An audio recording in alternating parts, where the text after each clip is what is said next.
This is Wendy in front of the Brownie Cabin, and she has many memories of the Brownie Cabin, about 14 years worth, she says. It's a little bit slanted now, everything's kind of going over that way, but last summer we put a new roof on it, and there's lots of little patches, so we haven't had to replace the screen for a while, but this is where I've spent, I think I've been now 14 summers here every year, and I've spent most of them here, and kind of feel like it's a special refuge.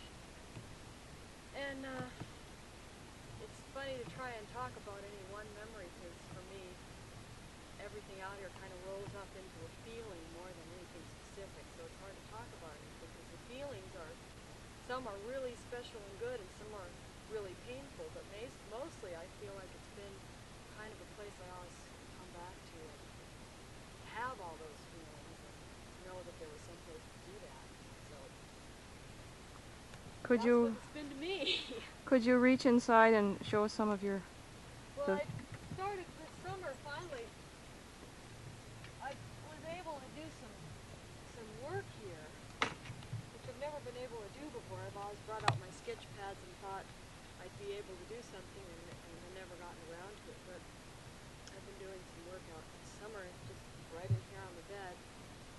And this is a picture of the Brownie Cabin from inside, sitting on the bed at dusk. And I always loved the way the trees were so dark and tall and straight against the sky with little patches of light coming through, especially when the sun was going down and the light would come reflecting off the tops of the leaves, and everything would be dark underneath and against this dark background.